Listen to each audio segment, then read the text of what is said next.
Hello students, class 9th physics. We shall see today velocity time graph. Motion chapter was going on. In the next, we shall see velocity time graph. For velocity time graph, on x-axis we represent time and on y-axis we represent velocity. If the line of velocity time graph goes straight, this means when we start to observe at that time the object was in rest and it is increasing, the velocity is increasing with uniform acceleration, means at a fixed, the change of velocity is equal for every time interval. So this type of graph is called uniformly accelerated motion. Uniformly accelerated motion.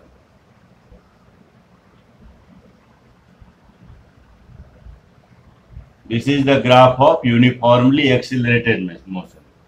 It may happen that the velocity is initially the object is not in rest, but it has some velocity.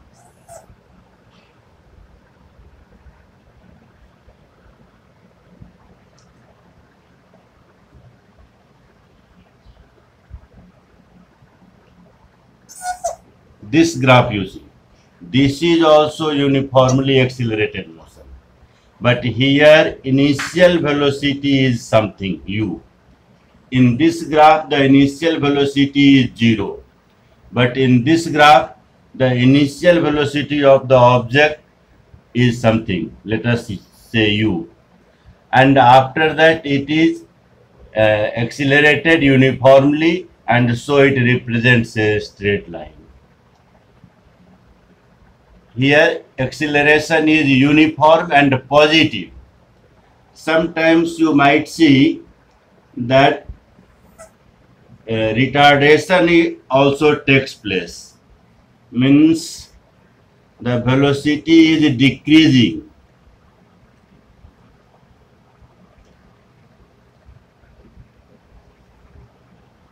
See, this is retarded, uniformly accelerated motion, this is also, but here acceleration is negative. Acceleration is negative. It means when you have seen or started to observe the object, it has some velocity and finally it comes to rest.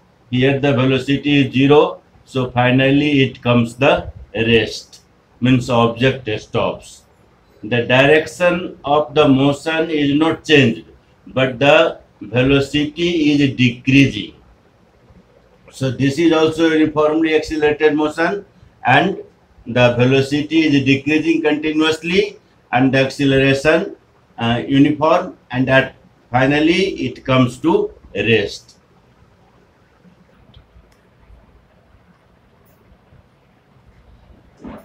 Another graph is non-uniformly accelerated motion.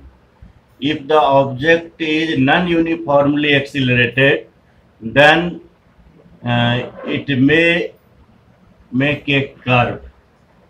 This is non-uniformly accelerated motion.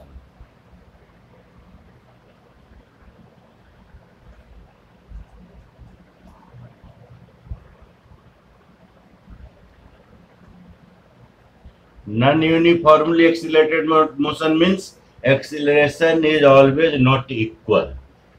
For different time interval, it becomes different. The change in velocity is different. For non-uniformly accelerated motion, this is the curve graph. You may see zigzag graph.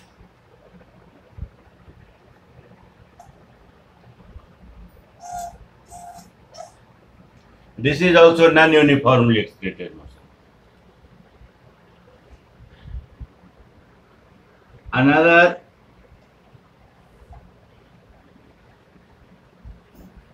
time velocity xy. This type of graph is without acceleration, means constant velocity.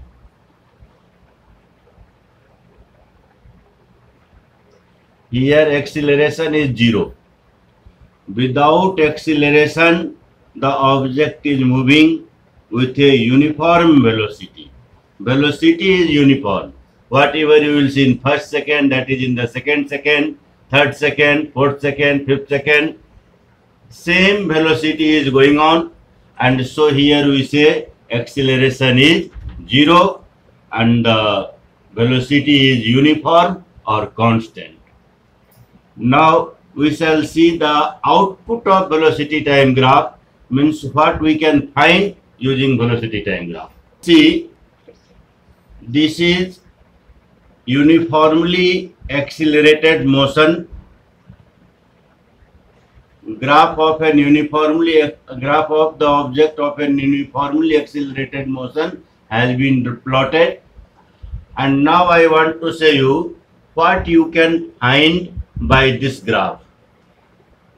First thing is the slope of the graph gives us acceleration. The slope of velocity time graph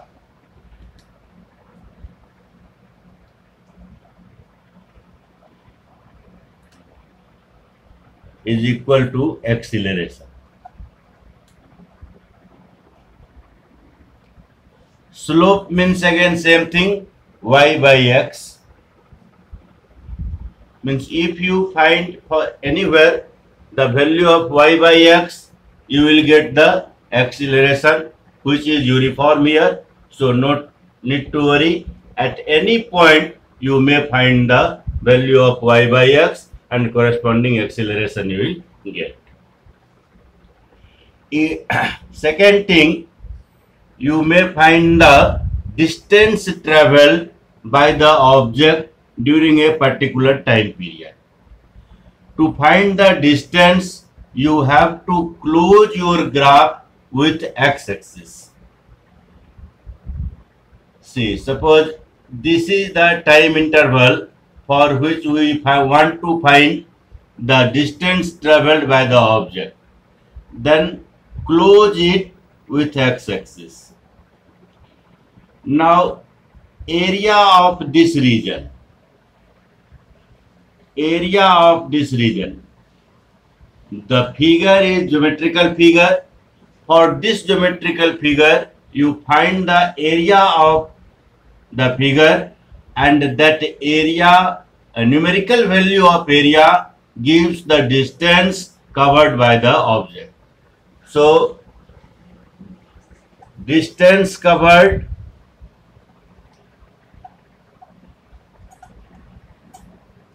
is the numerical value of area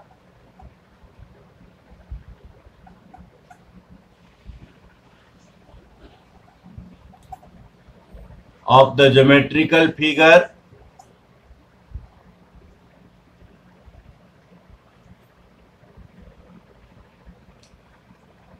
formed by velocity time graph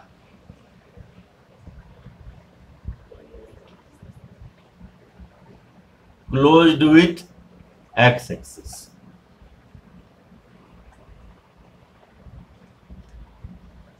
So by this velocity time graph, we can find two things: acceleration and the distance covered.